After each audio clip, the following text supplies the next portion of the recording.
Saudações, aventureiros, aqui é o Arcano e na minha primeira mestragem eu fiz um jogo steampunk muito louco onde tinha um Hellboy e umas Amazonas futurísticas. Fala galera, aqui é o DM do Diário do DM e durante um jogo meu, uma cama já foi quebrada com um jogador subindo em cima. Isso não deve soar em duplo sentido. Não pensem nisso, cara. Não pensem nisso. Eu não pensei não, porque eu tava lá também e não foi isso que vocês estão pensando. Exatamente. Mas é isso aí, aventureiros. Nós hoje vamos falar e aqui dar pra vocês dicas para mestres e jogadores. Quem que não precisa de dicas, né? E para muitos que muitas vezes estão iniciando, querem saber alguma coisinha, né? Para ajudar aí nessa jornada, porque mestrar é uma jornada. E também vamos dar algumas dicas para jogadores, algumas coisas que a gente achou mais fundamental. Lógico, não existe uma receita do bolo, não existe uma forma de seguir exatamente, então a gente vai querer aqui propor para vocês umas dicas mesmo do que a gente acha mais fundamental, não é isso? Exatamente. E o que vocês forem pegando aqui, vocês já vão testando na mesa de vocês, né? Os mestres fiquem atentos às dicas que a gente vai dar, porque são coisas que a gente traz da nossa experiência de jogo, não só como mestres, mas como jogadores também. Porque a gente tem esse revezamento, né? Ora a gente mestra, ora a gente joga, e a gente vê, tanto no mestrar quanto no jogar, coisas que são importantes, pontos que são importantes para a gente estar sempre tendo eles em vista, para que a gente não se perca, para que o nosso jogo não fique ruim, não fique chato, para que o nosso jogar não atrapalhe o nosso colega do lado, nem nosso mestre. Então, pega um bloquinho de papel aí, já anota esses pontos, esses tópicos, para que você possa já colocar em prática no seu jogo. Então é isso, aventureiros, fiquem com a gente se vocês quiserem pegar as maiores dicas para mestragem no RPG e para jogadores.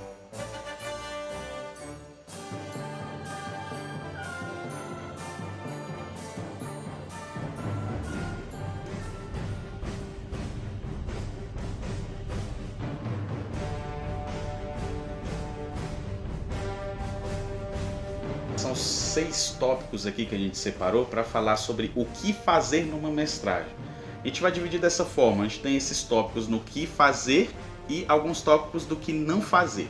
Então vamos entrar aqui no primeiro tópico, que seria conhecer a história e o sistema de jogo. Um ponto interessante que às vezes eu até abordo lá no canal do Diário do DM, que é você conhecer bem a história do sistema que você está jogando e a história, às vezes até mesmo, da criação do jogo.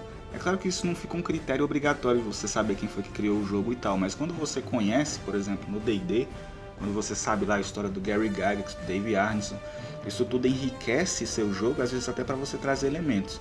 E mais ainda, se você tem essa ideia, né, você traz ali o sistema do jogo, você conhecendo as regras, você consegue dar uma segurança maior. Até comentava esses dias isso com o Apotecário, que às vezes eu tenho mais segurança de jogar jogos com os meus colegas e amigos de mesa, quando eu tenho certeza que aquele mestre que está fazendo o jogo para mim, ele conhece bem as regras do jogo.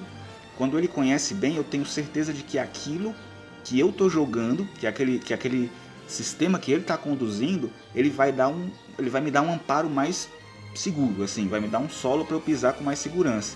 E assim eu tenho certeza das ações. Eu não sei se o Apotecário concorda comigo, acho que sim, né? Mas eu acho que é isso, você ter aquele solo onde você está pisando com mais solidez, você tem ali uma certeza melhor do amparo das suas ações, das suas decisões, da sua resolução de problemas com um mestre que conhece bem o sistema de jogo. Assim, o cara não precisa conhecer tudo, né? Porque tem sistemas que, vamos colocar aí talvez um GURPS, né? São muitas regras, tem sistemas que são bem robustos, assim, tem uma mecânica bem pesada, né? Mas tem muitos cenários, né? Aí entra conhecer a história, conhecer o cenário, conhecer o sistema, porque essas regras interagem com o cenário. Vamos colocar aqui um exemplo de Planescape, por exemplo. Planescape tem regras específicas lá do AD&D que fazem parte da história, né? Se você for pro plano tal, o clérigo vai ter suas magias reduzidas até certo círculo. Então a regra está interagindo com a história. Se você não tem o conhecimento dessa regra, você não está passando bem a história daquele cenário. Então é interessante conhecer a história do cenário para você entender essa lore, entender como é que funciona, né? Vamos seguindo o exemplo aqui do Planescape. conhecer as facções, conhecer Sigil, né? Conhecer lá a Cidade das Portas, conhecer quem é a Donzela da Dor, conhecer a família, as famílias, o pessoal que mora lá e também o sistema de jogo, porque o jogo ele vai ser, a gente vai caminhar em cima do sistema, né? Então assim, é interessante conhecer, até porque se alguma coisa não te agradar, não agradar a tua mesa, for uma coisa que não funcionar, você pode deixar aquela regra de lado, você pode mudar aquela regra, trazer umas regras da casa, independente daquilo que funcionar no seu jogo, é o que você vai trazer. Então é interessante você conhecer, porque na hora lá que você está jogando, imagina, você está mestrando ali, e aí o jogador fala assim, não quero fazer tal coisa, você não sabe, tem que procurar no livro, e aí fica aquela coisa. Como eu falei, nem sempre você vai saber tudo, né? Mas você entender a mecânica básica é essencial. Não tem como fazer uma mestragem sem você entender pelo menos a mecânica básica de como as coisas funcionam.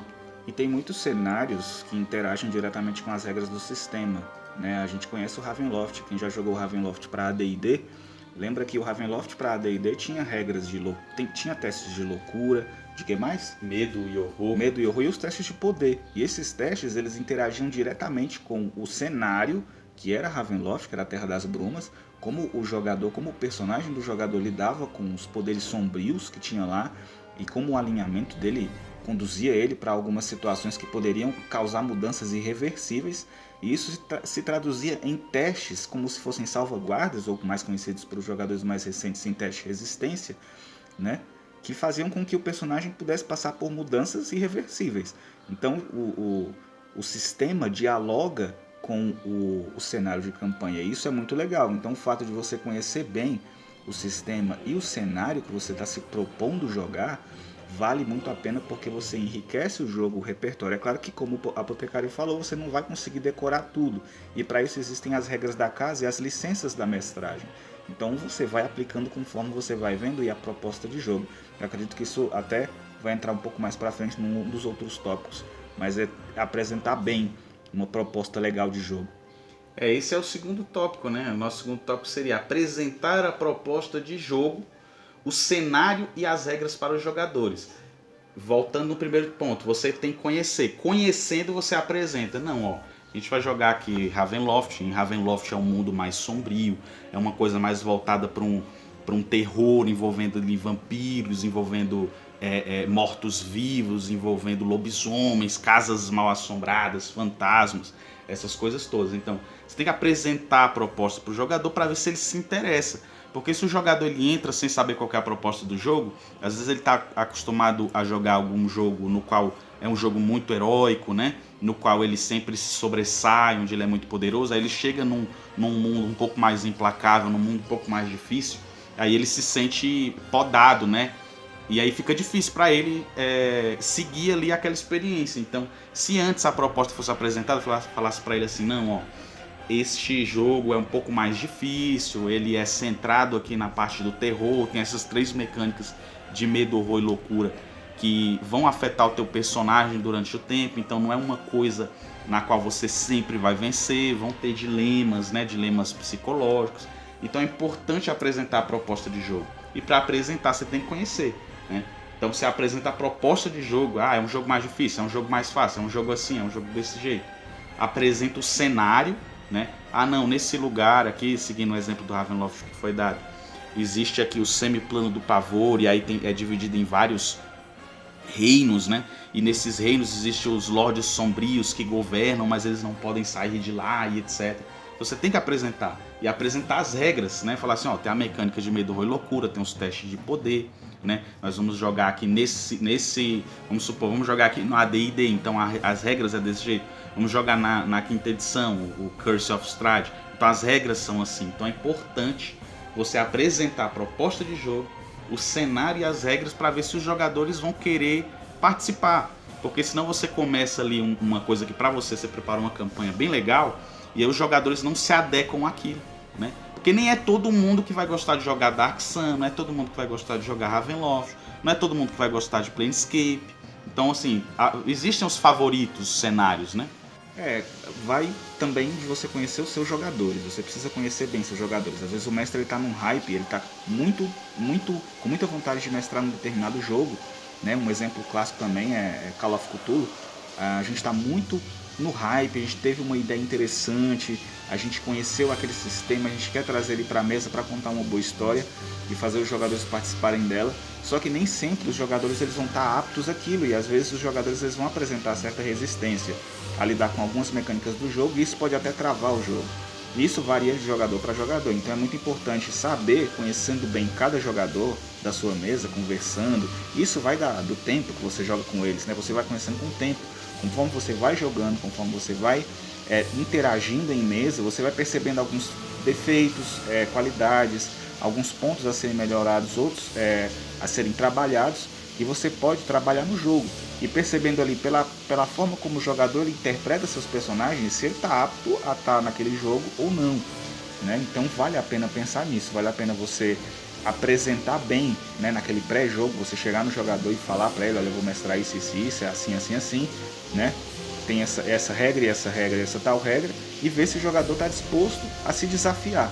Porque às vezes o jogador ele tem uma dificuldade muito grande com um determinado sistema, mas se ele se desafia, ele acaba descobrindo que ele conseguiria jogar assim naquele jogo. Então o RPG entra aí como um bom elemento de desafio pessoal para se desafiar, o jogador se desafiar a interpretar um personagem totalmente fora da curva daquilo que ele está acostumado, né? Então a gente entra aí no terceiro tópico, né?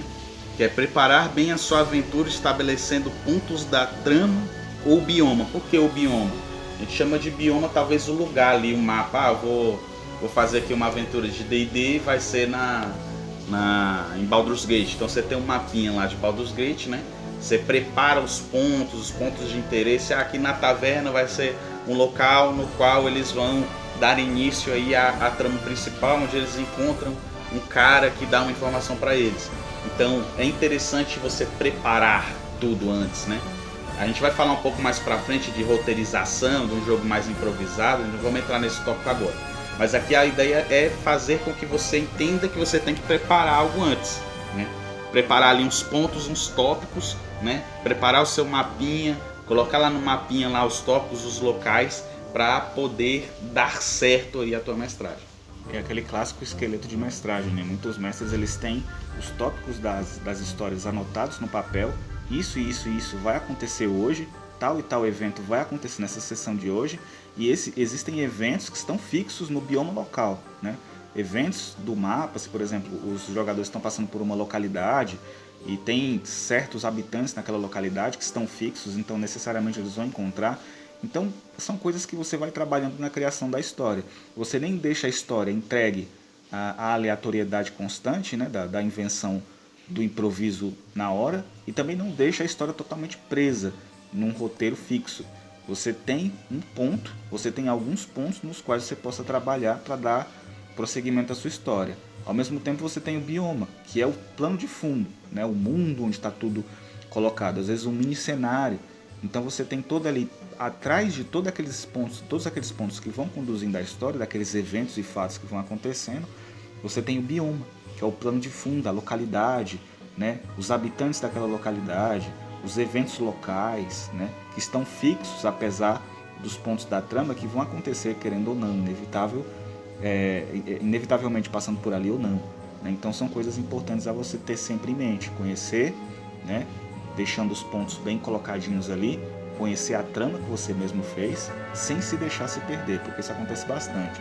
Quando se depende muito do improviso, você acaba se perdendo um pouco, e às vezes você dá uma informação lá no começo e quando você chega lá na frente você não lembra.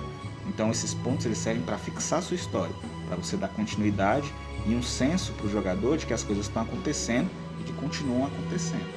E esse próximo tópico, ele está interligado ao anterior, né? Que é conhecer e estar bem inteirado na sua trama e bioma.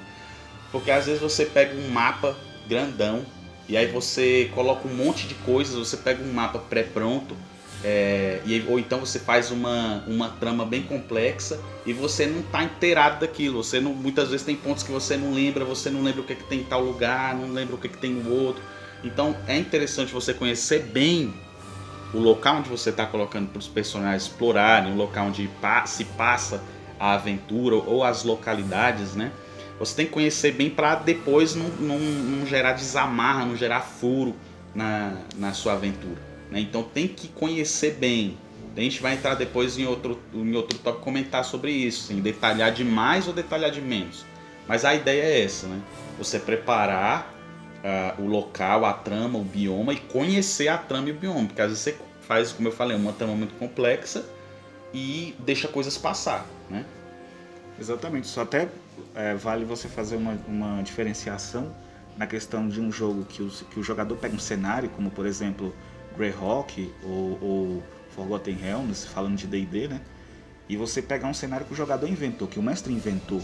Então quando o mestre inventa, ele tem ali a sua possibilidade de poder trabalhar bem e conhecer bem, porque ele já inventa as coisas ali. Então talvez isso seja um pouco mais trabalhoso por causa dos fatos e dos eventos que ele vai criando ao longo do tempo. Isso pode criar confusão. E daí a necessidade também de colocar pontos, né? Mesmo quando você cria um mundo pessoal, onde tudo aquilo que você, as localidades, os eventos são todos criados por você, mesmo assim você precisa colocar aqueles pontos, justamente porque eles servem de âncora para não deixar o jogo se perder e avançar a esmo. E às vezes, como o Apotecário falou, deixar furos em aberto. Às vezes o jogador ele vai lembrar de uma coisa que aconteceu na primeira, na segunda e na terceira sessão, que você falou que era X, e às vezes você falou que era Y muito mais lá na frente. E você precisa justificar isso para que não apareça um furo de roteiro. Isso é muito comum acontecer. Então você trabalha fixando esses pontos, deixando sempre os eventos que já passaram, os eventos que estão acontecendo, os eventos que vão acontecer como fixos no jogo. E o nosso próximo tópico é dar liberdade para si e para os jogadores, né? Liberdade para os jogadores fazerem ali o que der na telha deles, né? Ah, eu quero ir em tal lugar, eu quero ir no outro. Você tem que ter esse manejo, né? E aí leva ao entendimento, à compreensão do local onde você está mestrando, porque ele resolve, nesse lugar tem uma alfaiataria, aí você, putz, não sei, deixa eu ver aqui. Não, você tem que conhecer, você fala, não, tem uma alfaiataria, mas você vai ter que procurar, né? Você já sabe que ela fica um pouco mais ao norte, né? Dando um exemplo, ela fica mais a oeste do local. Então, dá essa liberdade para os jogadores caminharem, para eles irem resolver.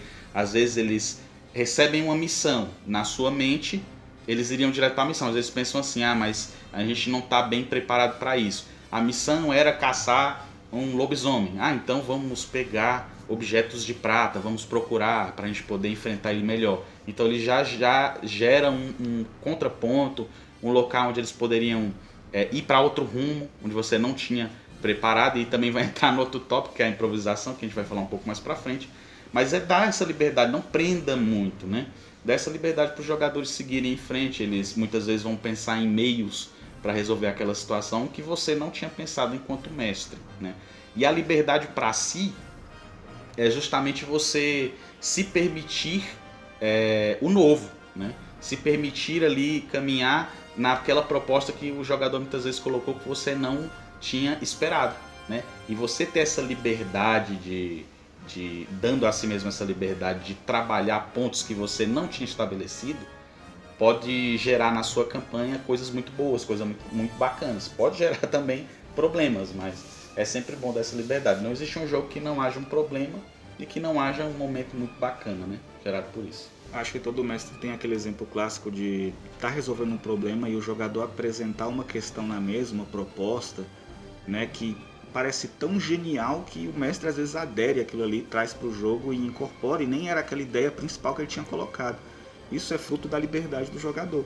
O jogador ele deve ser livre, né? E o mestre, como condutor do jogo e aquele que dá as consequências das ações e as problemáticas, ele não precisa ter medo dessa liberdade, né? Às vezes o jogador ele está ali, ele quer resolver um problema, ele tem que partir do ponto A para o ponto B. Então existem infinitas formas que ele pode desvendar e descobrir para resolver aquele problema. A questão é essa, é você ajudar, você dar a problemática para o jogador e ele, com a sua liberdade, usando raciocínio e outras capacidades, resolver aquela problemática, resolver aquele problema que está no caminho dele. E ele tendo essa liberdade, ele consegue fazer tudo isso, ele consegue decidir o que ele vai fazer. Isso enriquece o jogo e faz com que o jogador desenvolva uma característica muito importante, que é a criatividade. Que muitas vezes muitos jogadores não são criativos, dependem muito de dado, dependem muito da ficha, de atributo, depende muito de número, de uma rolagem para resolver uma questão. E às vezes resolver uma questão para um jogador mais criativo não está nas regras. está no simples fato dele interagir com aquele problema que se apresentou diante dele e em como ele, encarnando aquele personagem, sendo aquele personagem, resolveria se estivesse ali. E é isso que é a riqueza do jogo. É você deixar o jogador livre. E aí você começa a colher muitos frutos que enriquecem muito a narrativa. E o mestre também, como o Apotecário falou, permitindo-se essa liberdade, ele também pode, voltando até um pouco para a questão do bioma, né? Vivendo ali, de repente os jogadores chegaram numa cidade, né? E você não estava com aquela cidade mapeada, você não tem muita ideia, mas você sabe que aquela cidade é uma cidade mediana. O jogador chega em você e pergunta, tem ferreiro aqui? Eu quero melhorar minha arma. Você vai pensar, existe a possibilidade nesse local, nessa região, de existir nessa cidade mediana um ferreiro? Existe. Então tem sim. Fulano de tal, está em tal lugar, está em tal rua, e ele pode melhorar sua arma sim. Então, estar aberto a isso, a essa liberdade, é estar aberto a interagir na forma como o jogador exerce a dele e o mestre coloca a sua em prática. Isso tudo acaba, querendo ou não, enriquecendo demais o jogo. Então, entrando agora no nosso último tópico sobre o que fazer em uma mestragem, é um tópico que é primordial, né? Compreenda seus jogadores e sua mesa. Você tem que entender como é que os caras funcionam. Lógico que numa mesa de primeira viagem ali, que você vai jogar com algumas pessoas pela primeira vez, você vai começar a captar. Mas normalmente as mesas são compostas de pessoas que jogam sempre, né? Até porque as campanhas são um segmento longo. Então, você entender os seus jogadores, entender o que motiva eles. Fulano ele é mais motivado, os personagens dele se motivam mais normalmente por ouro. O outro é um pouco mais movido pela emoção. Então você já vai trazer elementos para a sua campanha baseados naqueles jogadores, né? Isso pode ajudar, pode enriquecer. Então conhecer os jogadores também para saber o que eles acham ruim muitas vezes, o que vai muitas vezes quebrar o divertimento, né? Então conhecer eles traz para você até mais segurança, né? Mais segurança na hora de fazer um jogo. Porque às vezes você pensa na pessoa e pensa assim, esse ponto aqui que eu vou colocar vai pegar essa pessoa de jeito.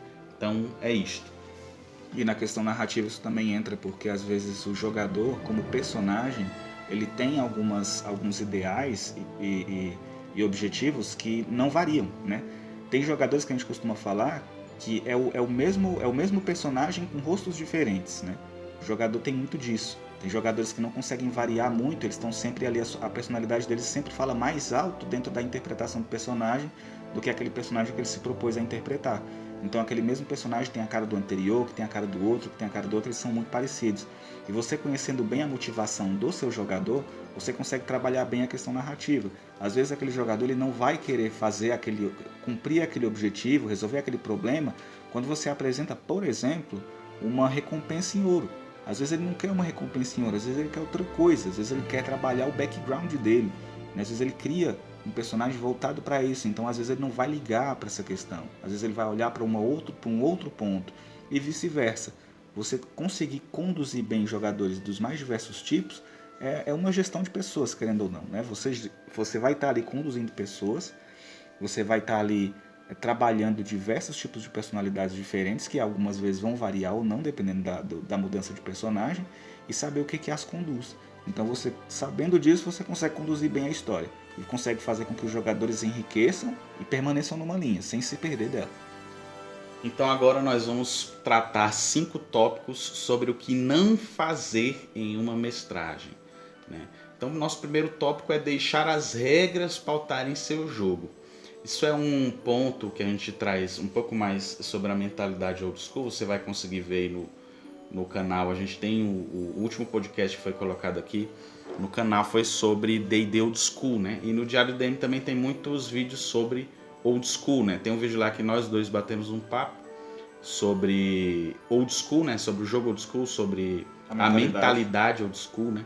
Então essa questão das regras pautarem o jogo está um pouco ligada a isso. Se você quiser voltar, dar uma escutada nesses podcasts, os outros vídeos, seria bom também para você entender.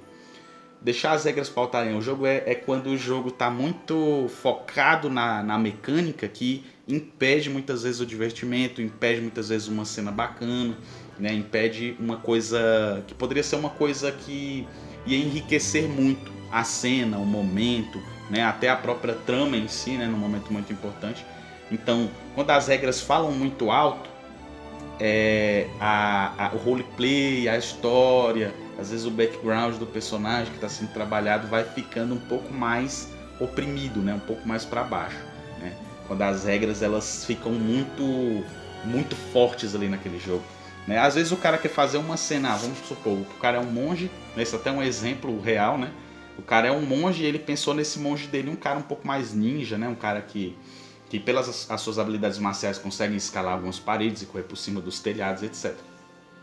Esse é um exemplo real, não vou citar quem foi, né? Diz que queria fazer uma cena, estava jogando, queria fazer uma cena que estava correndo ali por cima dos telhados e pulando de um canto para outro, justamente para poder, lógico, ali é um show off, né? Um momento no qual ele quer meio que mostrar ali o que ele faz, mas é uma cena interessante, né? Para o próprio jogador, para ele se sentir bem, se sentir motivado, e para os demais entenderem mais ou menos como é que ele funciona, né? E aí ele queria correr lá por cima dos telhados, e aí o mestre em questão foi pegar lá no livro o que ele poderia fazer para conseguir saltar de um local para o outro. Aí foi pedindo vários e vários testes, um em seguida do outro.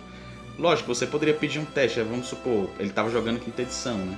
Eu acho que ele poderia ter pedido um atletismo, mas eu não sei se ele realmente pediu só um teste, né? Ah, faz um teste para cada vez que você pular. Ah, mas existe uma chance aí de você cair, porque aqui está dizendo isso. Então, meio que robotizou uma cena que poderia ser só narrada, né? Ah, mas o que custa o cara sair pulando de um telhado para o outro? Às vezes não precisava impor um teste para ele, porque aquilo ali não era um momento no qual seria, digamos assim, teria esse peso para você colocar uma mecânica dessa, impor ao jogador um teste desse. Era só um momento no qual ele estava mostrando ali como que funcionava o personagem dele.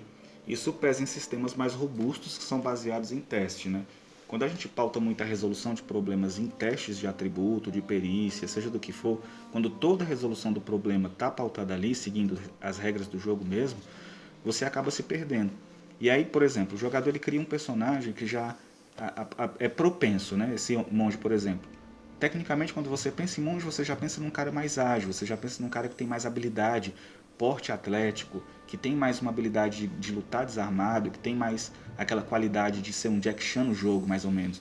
Então, quando você pensa nisso, você automaticamente já imagina. Eu acho que esse personagem já consegue fazer certas coisas sem precisar fazer teste. Então, automaticamente você imagina, não, esse personagem ele consegue sim fazer uma acrobacia sem precisar fazer teste de acrobacia. Ele consegue sim fazer um malabarismo sem precisar fazer isso ou aquilo.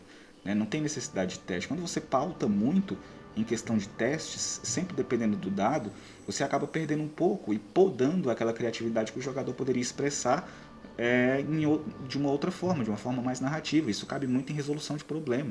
Né? Se você pauta, aquele exemplo clássico que eu já trouxe várias vezes no Diário do DM em vários vídeos, e o Apotecário Arcano também já fez essa comparação, eu acho, que é aquela questão do ladino que vai resolver um problema, vai descobrir uma armadilha dentro de um túnel. Ele tem duas opções, né? Você como mestre dá duas para ele. Você pode pedir para ele fazer um teste e encontrar a armadilha, e passando no teste ele encontra e não acontece nada, ele consegue se livrar daquele problema. Ou você pede para o jogador, encarnando o personagem, interpretando, descobrir da maneira dele como que ele faria aquilo, como que ele resolveria aquele problema. Né? Tecnicamente, no sistema de alguns jogos mais robustos, não teria essa possibilidade. Você só faria um teste de determinada perícia ou atributo, você passando, você garantiria o sucesso. Você tem que sempre deixar claro para os jogadores, e isso você conversa com eles, e é o último tópico lá da outra parte, né, que a gente comentou, que o jogo ele tem regras da casa. É sempre você olhar e falar assim, pois bem, isso funciona aqui, mas estejam sempre com a mente aberta, porque nem sempre a gente vai pedir teste para fazer tal ou tal coisa. Isso faz com que até o jogador ele dependa tanto de teste que ele mesmo vai pedir um teste para o mestre. E se o mestre disser, não precisa fazer teste para fazer isso, né? Eu acho que você não tem a capacidade de conseguir resolver esse problema ainda. Aí o jogador se ofende, o jogador não gosta, o jogador acha que o mestre está fechando muito o cenário e a possibilidade dele resolver aquele problema. Nem sempre resolver os testes, resolver as coisas baseado em testes com o dado é uma coisa boa, nem sempre vai valer a pena. E na maioria das vezes a gente sabe que quando a gente começa a pensar fora da caixa, a gente vai percebendo que os testes vão ficando um pouco mais de lado, e você vai dando mais valor na criatividade da resolução de problema do jogador. Nosso próximo tópico ele é simples, mas ele também é crucial aí na mestragem. O que não fazer na mestragem? Você não deve falar demais, nem falar de menos, né? Você tem que ter equilíbrio nos momentos narrativos. Você não precisa estar fazendo um monólogo o tempo inteiro, você falando e os jogadores quase não têm um espaço para poder falar alguma coisa, tentar uma ação, alguma coisa. E também você não pode escrever quase nada, né? O cara chega num lugar e fala assim, não, vocês veem uma casa, do lado dela tem uma casa um pouco maior e do lado tem um curral. O que vocês vão fazer? Aí o jogo ele é narrativo, então o que o jogador vai imaginar é aquilo que você for narrando. Lógico que você também não vai precisar exagerar nos detalhes, né? Vai falar, não, aquela casa tem madeira desse jeito, dessa cor, e aí você percebe que na madeira vem descendo isso, aquilo, outro, e não sei o que, não sei o que, não sei o que, não sei o que. Você pode dar os detalhes que forem relevantes e tal. Agora você parar um tempão para descrever só uma casa, para descrever só um lugar, né? Ficar falando o tempo inteiro, isso já aconteceu. Eu já joguei jogos que o mestre falava demais, e aí ele ia narrando a cena, e você queria fazer uma coisa naquela cena, mas ele mandava esperar, porque na verdade a cena era aquele monólogo. Cutscene, né? Era uma construção cutscene. A gente não tinha como interferir naquele. Então isso não condiz ali com o roleplay, com o RPG. Porque se o cara tá falando assim, o cara levanta a espada, aí no que ele levantar a espada, você fala assim, não, mas na hora que ele levantar a espada, eu vou tentar ir pra cima dele. O cara, não, espera. Ele levanta a espada e aí ele desce a espada e corta a cabeça do fulano. Não deu tempo, né, de fazer. Lógico que vão ter cenas que ele pode escrever que realmente foi uma coisa muito rápida. Ou o jogador estava muito longe, ele não conseguiu chegar a tempo, etc. Agora, você ficar fazendo um monólogo o tempo inteiro, falando, porque tem gente que tem propensão a falar demais e tem gente que tem propensão a falar de menos, né? Então, você tem que encontrar esse equilíbrio, né, narrativo. Você tem que trazer esse equilíbrio, descrever o que é preciso ser descrito, mas também não ser, não descrever quase nada, né? Não dar detalhes, não falar nada. Isso cabe de momentos também. Tem muitos momentos no jogo que você vai precisar descrever bem, né? O jogador, quando ele chega numa porta, você precisa descrever bem aquela porta, né? O que a gente sabe, o que tem ali, né? O que tem naquele local, naquele túnel, naquele corredor. Às vezes, uma boa narração que você faz, um pouco mais detalhada, faz com que o jogador pense e se previna do problema, né? Porque o mestre ele vai apresentar a problemática, ele vai apresentar o problema, mas enquanto ele vai narrando, ele vai soltando alguns pontos importantes. Vocês estão caminhando por esse túnel e esse túnel aqui ele tem um cheiro ruim. Você já está dando sinal de que aquele túnel tem uma característica que chama a atenção para algo negativo. Esse túnel está cheio de esqueletos no chão.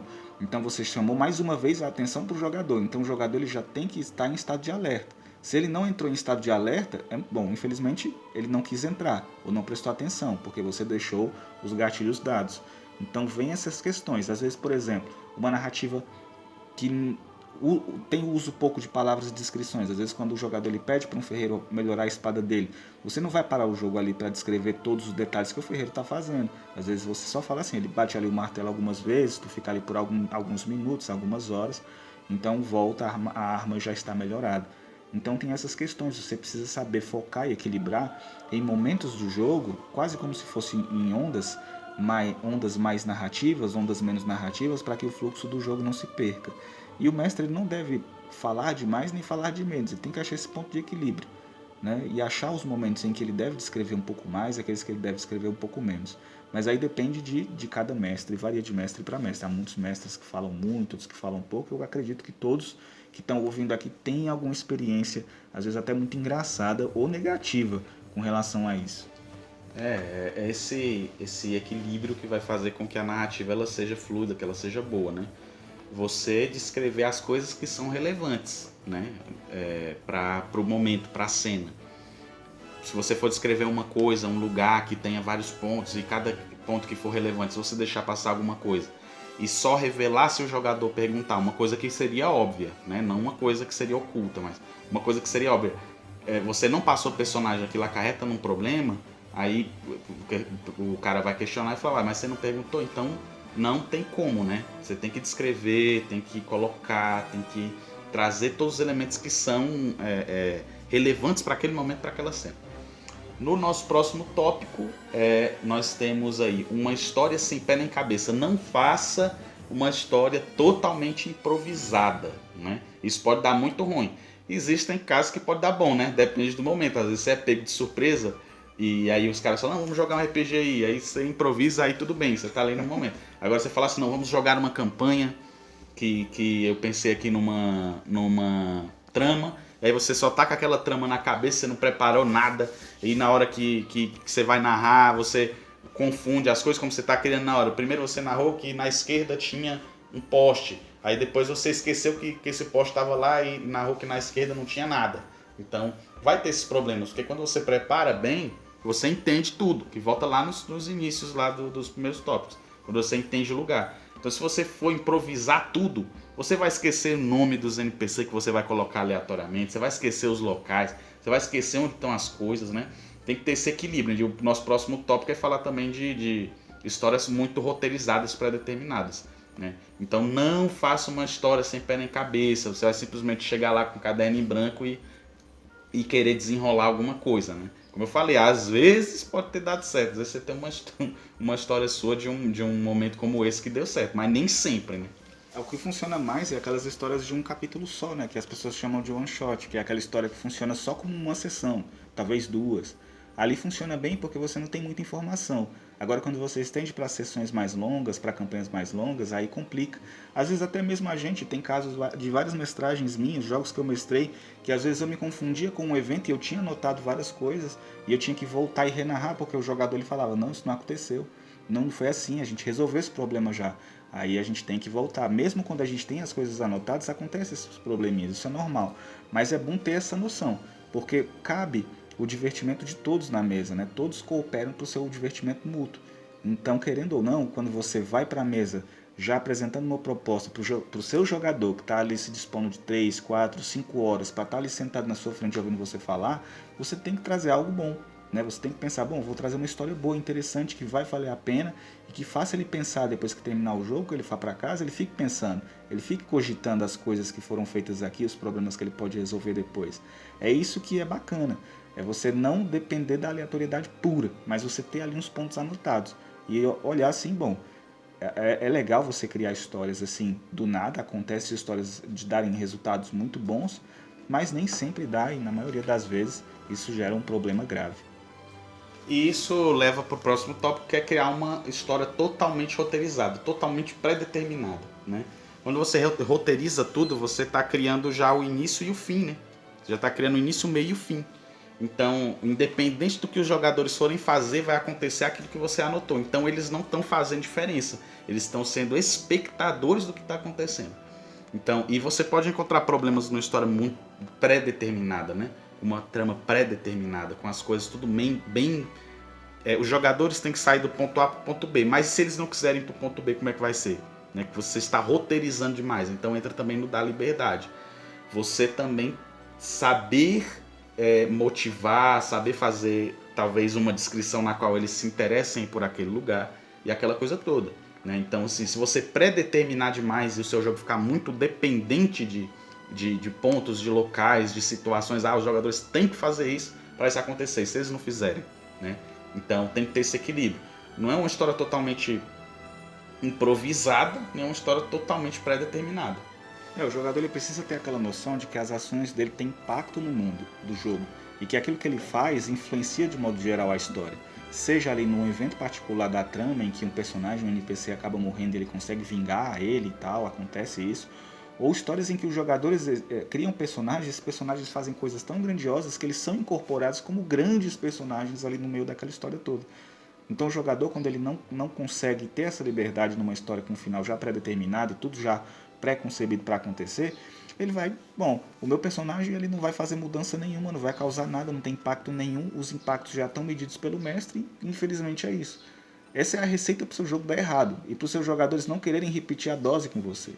Né? Se você está começando a mestrar agora, é muito comum isso acontecer, né? Tanto para um lado quanto para o outro. Você improvisar, você não querer criar zero. A gente tem exemplos de vários mestres que começaram a jogar nas nossas mesas que tem esse ponto presente, esse defeitozinho, né? Que é não criar nada, inventar tudo na hora e quando criar um pouco ruinzinho. E outros que estão mais presos, né? A um roteiro fixo. Então você tem que ter esse equilíbrio. Né? Você tem que saber improvisar na hora. E às vezes a história não vai terminar como você pensa. Você imagina que lá no final os personagens vão enfrentar esse perigo supremo e vão vencer. Existe a possibilidade deles vencerem, mas existe a possibilidade deles fracassarem. existe a possibilidade deles morrerem no meio desse processo. Não ter medo de deixar o jogador perder o personagem. Isso é muito importante. É você deixar ele sofrer as consequências. E numa história pré-determinada, ele vai ter aquela segurança. Eu não vou sofrer tal ou qual consequência, assim como minha ação não vai ter tal ou qual impacto. Porque a história já segue o seu roteiro. Então evite o máximo possível criar uma história com um final fixo. Deixa a história seguir seu fluxo. Deixa aquele organograma montado, como a gente falou. Os tópicos. E siga. Mas deixe os jogadores fazerem suas escolhas para que aquilo que eles façam tenha impacto geral e eles sintam isso. Então esse foi o nosso último tópico sobre o que o mestre não deve fazer. E agora a gente vai falar aqui 6 pontos rápidos, que são dicas para os jogadores. Então esse momento é para você, meu querido jogador, e você que é mestre também é jogador, tudo isso pode nos ajudar, né? Enquanto jogador, pegar elementos que vão nos ajudar na hora da mestragem. Então essas dicas também valem para todos, né? Então nossa primeira dica está ligada ao primeiro ponto lá da dica do mestre, que é entenda a proposta do jogo. Se você não entender que o jogo é mais difícil, é mais fácil, que o jogo é em tal lugar, é em outro ponto, é num cenário totalmente distoante, como é que você vai conseguir jogar aquilo, como é que você vai conseguir se adequar? Às vezes é uma coisa que você não gosta, então se você não entender a proposta do jogo, se ele é assim ou de outro jeito, como é que você vai conseguir se divertir no momento do jogo, né, na mesa? Não tem como. Então você tem que entender qual que é a proposta do jogo, você não pode cair de paraquedas. A proposta desse jogo é exploração, a proposta desse jogo é tal coisa. Então você tem que entender para você conseguir se adequar e também se divertir. Exatamente, você entendendo a proposta do jogo, você sabe se você quer jogar ou não naquele jogo. Nem sempre aquilo ali vai valer a pena. Tem pessoas que gostam muito de jogar Dark Sun, por exemplo. Eu adoro jogar Dark Sun, é o meu cenário de D&D favorito. Só que tem pessoas que quando jogam Dark Sun, a gente tem exemplos de pessoas que a gente conhece mesmo, vários jogos que a gente já fez, muitas já, que não gostam do cenário por conta de algumas limitações que o cenário tem. E isso é normal, né? O sistema ele é concebido para ser ali, o sistema não, o cenário ele é concebido para ter ali sua história fixa e nem sempre o jogador ele vai gostar de jogar aquilo. Então você precisa compreender a proposta, entender se vale a pena ou não jogar aquele jogo e se você vai conseguir corresponder às tensões que aquele cenário cria, né? Sobrevivência, né? Loucura, seja o que for, para ver se você consegue relacionar bem essas tensões e sobreviver a elas. E criar, segundo tópico, né, segunda dica, criar um personagem adequado àquela proposta. Não tem como você entender a proposta do jogo, criar um personagem ao avesso do que o jogo traz. O jogo, vamos tentar pensar aqui num exemplo. Planescape, os caras vão viajar entre planos e em vários lugares e tal. E aí o cara cria um personagem que não quer viajar, que quer ficar em casa, que é o Bilbo, né? Que o cara não quer, ele tem, sei lá, uma fobia, ele tem medo, ele se traumatizou. Então o cara tá criando um personagem que não tá adequado à proposta, né? Então você tem que criar um personagem que esteja envolvido. Se a trama envolve portais, planos, então meu personagem, eu vou colocar algum elemento aqui na minha história que tem a ver com portais, com planos, né? Para adequar o meu personagem à proposta do jogo. Se é um jogo de sobrevivência, deixa eu adequar o meu personagem a essa sobrevivência de alguma forma. Deixa eu pensar aqui em elementos que vão fazer ele se adequar. Se é um jogo mais no terror, né, mais sombrio, como Ravenloft, que elementos eu posso trazer para o meu personagem que adequem ele a essa proposta mais soturna de medo e terror? Né? Você não pode criar aquele personagem absurdo e você falar assim, o mestre que se vire agora de encaixar meu personagem, porque agora eu criei aqui ele que se vire, porque esse é o problema dele. A função dele é encaixar meu personagem aqui. Só que você cria um personagem não destoante, que às vezes os próprios jogadores que estão jogando com você, eles não vão conseguir interagir com você como personagem. Porque seu personagem está fora da proposta do jogo. Você criou um personagem desalinhado, você não entendeu a proposta do jogo. Você não criou um personagem adequado a essa proposta. Então seu personagem está caminhando por uma linha paralela e não vale a pena. É bom você sempre fazer isso, você criar um personagem alinhado com aquilo. Que ele consiga interagir de maneira concreta e que faça sentido ele estar ali. Se o jogo se passa num futuro distópico, com tecnologia cyberpunk, você não vai criar um soldado medieval ali. Você vai criar uma coisa que tem a ver com aquele cenário. Então, é saber construir um personagem, entendendo a proposta do jogo, adequado à forma como aquele jogo apresenta a sua proposta. Isso leva ao background, um background que interage com a história do mundo do cenário, com o mundo, com o cenário. Então, É igual o exemplo que eu dei acima, né? Adequar o personagem à proposta basicamente traz isso, mas no background você traz mais elementos, né? Vamos supor, uma figura forte no Dark Sun, por exemplo. O Rei Feiticeiro Kalak, por exemplo. Ele ordenou que vários templários destruíssem a vila onde eu morava, e aí por isso eu tomei ódio dele e agora eu quero me vingar. Então teu background está interagindo com a história e está interagindo com o cenário. Então é muito importante você pegar esses elementos. Às vezes você pode fazer até um personagem mais neutro, que não esteja diretamente ligado com figuras grandiosas do cenário, mas de alguma forma ele tenha a ver, né? O seu background possa interagir com essa história.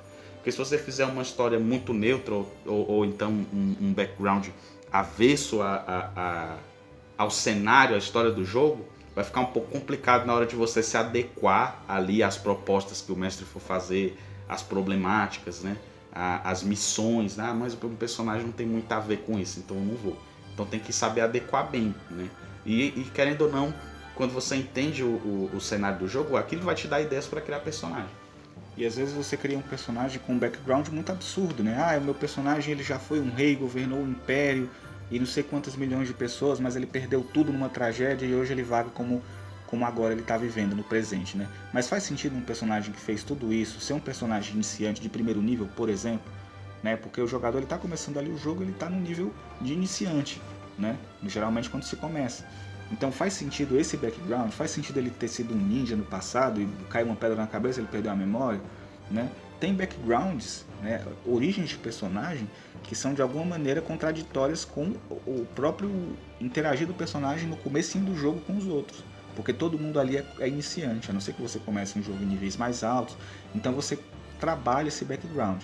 Se você começa um jogo com personagens de níveis mais altos, com um poder maior, com uma capacidade de alcance e impacto de ação maior, é claro que você vai deixar os jogadores trabalharem com mais cuidado, a terem mais feitos, as ações deles são mais importantes, então você trabalha aí. Mas no comecinho, né, não funciona assim, não dá. Se você for trabalhar de maneira lógica, não faz sentido um personagem ter sido um grande herói de uma vila e que perdeu tudo e que agora vaga por aí, né? Ele desaprendeu tudo que ele aprendeu, ele esqueceu todas as habilidades que ele tinha quando ele conservou aquilo ali, fazendo aqueles feitos, não faz sentido. Então você precisa casar o background com a proposta do jogo, interagindo ele ali. Aí isso até entra no próximo tópico, né? Você faz com que o seu personagem consiga ter essa capacidade de te dar a possibilidade de interpretá-lo bem. A nossa próxima dica é viver o personagem, interprete o personagem. Não adianta você entrar num jogo e ficar só falando, eu faço isso, eu faço aquilo, o mestre narra, e aí você não traz a interpretação. Às vezes seu background te daria um caminho para você interpretar, mas aí às vezes você tem uma timidez, às vezes você não quer estar aqui. Então o jogo é um jogo de interpretação, então você tem que interpretar. Se o meu personagem tem ódio de magos, então interprete esse ódio de magos quando você vê magos, quando você vê magia, né? Essa interpretação é que traz a riqueza para o jogo, porque quando você vive o personagem, você consegue muito melhor viver a história que o mestre está colocando, viver a trama. Então, acima de tudo, interprete com a sua alma, interprete com o seu espírito, com o seu coração. Porque os melhores jogos que eu já joguei eram jogos no qual eu me entreguei na interpretação do personagem e os demais jogadores também se entregaram nessa interpretação. O jogo flui mais, está todo mundo muito mais envolvido, né? Você até não consegue nem esquecer das coisas que aconteceram. E a interpretação ela pode até gerar impactos positivos se o mestre seguir as regras e os pontos que a gente comentou mais anteriormente, né, mais acima. Se o mestre seguir essa linha, então a sua interpretação ela vai ser recompensada como um impacto naquela situação. Às vezes quando, por exemplo, está uma situação de muito conflito, você interpretou um personagem que está muito irritado com um outro jogador, com um personagem do mestre, a sua irritação expressada naquela interpretação, às vezes ela cabe como uma intimidação naquele momento para fazer o outro personagem do mestre entregar uma informação, falar alguma coisa ou ficar intimidado em silêncio. E não precisa fazer teste, né? Basta a interpretação. Eu tenho muito para mim que o RPG, uma das características essenciais que não deve se perder é a interpretação de papéis. E essa interpretação ela precisa ser bem vivida. E o jogador ele tem, criando um personagem que está de acordo com a proposta do jogo, um personagem com um background bom e que tem ali uma linha próxima da própria personalidade do jogador, dá para fazer uma coisa assim, dá para interpretar bem. A interpretação ela pode ser recompensada com essas ações. Não ter medo de você interpretar, não ter essa vergonha. Às vezes você tem uma parte mais tímida, um jeito mais tímido de interpretar, mas isso não tem problema, né? Foco é você conseguir fazer com que a sua interpretação desse personagem sólido que você criou consiga, através dela, impactar positivamente no grupo e com os personagens do mestre. E mais uma dica para você, meu querido jogador, que é crucial: não dependa dos recursos da ficha, se desafie. Né? Às vezes o cara olha para a ficha e diz, deixa eu ver aqui, é normal, né? O mestre narra uma situação, deixa eu ver o que é que eu tenho. E às vezes o cara não encontra alguma coisa para ele lidar com aquela problemática. Então, aí ele acaba ali, né? O cara vê, eu não tenho nada na minha ficha que possa me ajudar, então eu não sei o que fazer, eu não vou fazer nada. Não, se desafie, pense, olhe tudo em volta, vê se você consegue usar o terreno para você passar por aquele desafio, para você se sobressair naquela problemática. Então, não dependa apenas dos recursos da ficha. Às vezes a ficha ela vai te dar ali um leque, vai te dar ali um portfólio de habilidades, de possibilidades, mas tem coisas que estão para além da ficha, né? Que você pode usar o cenário, que você pode fazer de outra forma, às vezes não necessariamente num teste, mas usando a própria interpretação, né? Você, eu tenho um número muito baixo em diplomacia, então não vou falar com o cara. Aí o cara acabou, porque de acordo com a ficha, ele é ruim para ele, né? Então ele está dependendo demais daquele recurso. Mas quem garante que se ele só tendo um pontinho graduado ali, a gente falando de terceira edição, né? Só tem um pontinho graduado ali em diplomacia, mas na hora que ele abrir a boca para ele falar, ele fizer um discurso assim que deixar a mesa de queixo caído, cara, o mestre não vai nem pedir teste, cara. Então assim, você desafia além dos recursos da ficha. Exato, não reduza seu personagem a uma tabela de números. O seu personagem ele não é uma tabela de números pré-prontos que você conseguiu ali numa rolagem de D6, ou seja como for. Seu personagem não é isso, seu personagem é o que você faz dele. E às vezes ele pode ter uma pontuação baixíssima de inteligência, de sabedoria, seja do que for, independentemente do sistema que se jogue ou do cenário. Mas você, como jogador, sabe que dá para trabalhar aquilo na interpretação, né? É você não ter medo, né, de fazer isso. É se desafiar. Não depender do número que está na ficha. O número ele é um indicativo que está presente ali. Mas ele não deve reduzir seu personagem àquilo. Porque senão seu personagem está reduzido a uma pilha de números. E isso é muito pobre. Então você trabalhando bem um personagem assim, interpretando e se desafiando a não depender muito da ficha, você entra nessa proposta de enriquecimento do jogo. E você até mesmo como um jogador que joga numa mesa que os jogadores não interpretam bem, ou não querem interpretar, ou dependem muito do sistema, são muito escravos do sistema, das rolagens de dado, e depende demais da ficha, quando você leva muito isso para o jogo, faz com que os jogadores comecem a pensar, bom, acho que dá para fazer isso também. Então eles começam a se trabalhar aos poucos, e a enriquecer a história. A interpretação ela enriquece e não depender dos recursos da ficha, dos números que a ficha te dá, mais ainda, isso só te dá um gás para continuar. E a nossa última dica, né, o nosso último tópico e dica para você, meu querido jogador, é colaborar com a história. Colabore com a história. Aqui a gente vai falar das duas maiores enfermidades, né, que acometem os jogadores no RPG, que é a síndrome do NegaQuest ou a síndrome do protagonismo, né? Cara, não tenha essas síndromes, meus amigos. Não façam isso. Né? Colabore com a história. O NegaQuest, essa síndrome do NegaQuest, que a gente fala brincando, é um cara que justifica de alguma forma, talvez assim, até por um elemento do próprio background dele, que ele não vai cumprir a missão que foi colocada. Ninguém é obrigado a nada. Mas você está entendendo que você está dentro de um jogo e que muitas vezes naquele momento ali, para dar seguimento, você precisa passar por aquela missão. Então você está sendo covarde com o mestre se você, por sacanagem, querer simplesmente ficar negando todas as missões, ficar negando tudo, ficar avacalhando o jogo, né? Então a síndrome do NegaQuest é isso. Você não está colaborando, você está simplesmente deixando de lado tudo aquilo que foi preparado, você está deixando de lado uma trama. Essa trama não me interessa, porque o que me interessa é seguir o meu arco inimigo que você colocou lá no seu background. Né, que o mestre pode até trabalhar em outro momento, né? Aí você fala assim, não, isso não tem nada a ver com a minha vida, então não vou fazer nada. Aí fica um para um lado, o grupo vai para o outro, fica um cara para o lado. Não tem como, né? Então entre na proposta de jogar. Às vezes a motivação para você, para fazer aquela missão, pode parecer fraca, mas aí tenta justificar, tenta entrar, tenta se colocar ali. Às vezes, não, meu personagem a recompensa é muito baixa, mas normalmente ele não ia querer participar dessa missão porque a recompensa é muito baixa, mas talvez nesse local onde a gente vai investigar possam haver recursos a mais nos quais eu posso subtrair eles para mim, né? E a síndrome do protagonismo. Você quer estar falando o tempo inteiro, quer estar o tempo inteiro na frente, quer estar o tempo inteiro fazendo as coisas, quer estar o tempo inteiro resolvendo tudo, quer falar muito mais do que o mestre e se sobressair sobre todos os outros jogadores. Isso é muito ruim, né? Você ficar se colocando acima, as pessoas vão se sentir menosprezadas em algum momento, né? Se você ficar querendo ser protagonista demais, mas eu fiz isso, eu resolvi isso tudo, vocês não fizeram nada.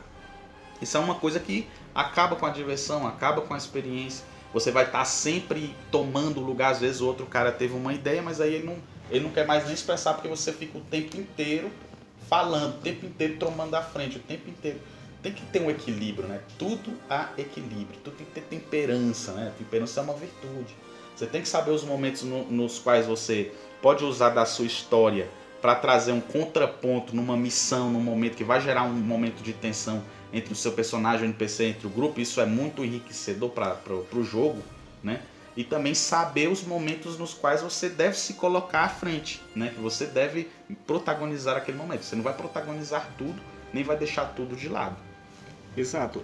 Às vezes essa síndrome do NegaQuest cansa bastante, porque o mestre tem que estar convencendo, e o mestre começa a ter que inventar recursos e formas de tentar convencer o jogador a entrar naquela missão, e os próprios jogadores começam a tentar fazer isso gera um atraso no jogo, muitas vezes divide a narrativa, né? O mestre tem que narrar um ponto e narrar outro lugar, narrar para os personagens. Isso já aconteceu comigo várias vezes. Fazer uma narração individual para aquele personagem que não quer seguir a quest, às vezes ter que fazer uma história paralela para poder conduzir ele ali, isso atrasa o jogo. A gente tem sempre que lembrar, né?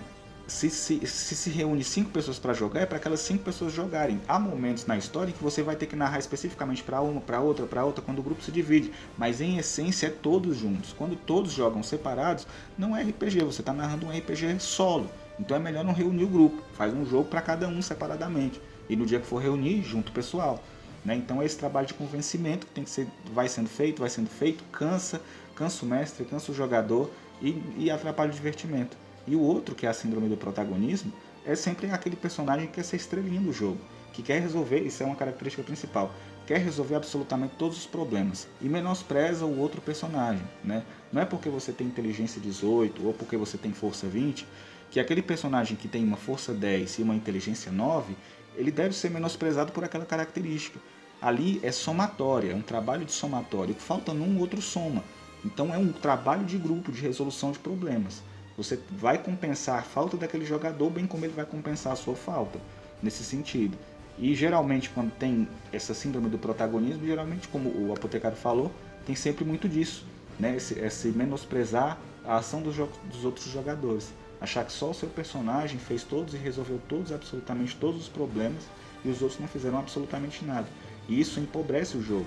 Os jogadores não vão querer repetir as sessões com você, o mestre vai diminuir a quantidade de jogos, chega um ponto que você não joga mais e você se pergunta o que está acontecendo com as mesas que eu não estou mais jogando. Significa que os jogadores não gostaram da forma como você jogava e tratava eles, e o mestre da mesma forma. Então o que eles fazem? A gente remove do jogo e poda. É assim que funciona. Aqueles que não somam na mesa, a gente acaba removendo com o tempo e não traz. Todo mestre faz isso, pelo bem da mesa e pelo bem do divertimento do grupo. Então é isso, meus caros aventureiros, essas foram as dicas para mestres e para jogadores que nós trazemos aqui para vocês. Nós trouxemos, né? Lógico, não é como a gente falou no início, uma fórmula na qual você vai seguir para dar tudo certo. Tudo é experiências. Às vezes você vai ouvir tudo isso aqui e na hora você ainda vai errar em algum ponto, mas tudo é experiência. Quanto mais vezes você mestrar, melhor você vai ficando com o passar do tempo. E é isso, essas foram as nossas dicas. Vou deixar aí na descrição o link para o canal do Diário DM, não é isso? Exatamente, lá também tem dicas, tem uma pequena playlist que eu fiz, até um pouquinho antiga, que são as dicas do DM, que são dicas um pouco narrativas e de maneira de narrar, de conduzir algumas situações muito específicas. E lá também tem algumas dicas interessantes. Então, você dando um pulinho lá, você dá uma olhadinha. E também lá tem alguns papos que a gente já bateu juntos, né? Sobre mentalidade old school, que também é uma coisa que enriquece, eu recomendo demais. A história do D&D, né? Isso, a história do D&D, que também é uma coisa riquíssima, que eu acredito que a gente precisa até fazer depois um outro mais completo da história do D&D, né? Enfim, deem uma olhada lá, a gente está aqui para somar, e se essas regras, assim, essas regras que a gente está colocando aqui não são fixas, você vai trabalhando de acordo com o seu grupo, vai vendo o que soma, o que não soma. No nosso entender, tudo isso soma da nossa experiência, então põe em prática, vá testando, vá fazendo, que o propósito é todo mundo se divertir. Então é isso, meus caros aventureiros. Tenham boas aventuras cheias de divindades, masmorras e dragões. E salve o RPG!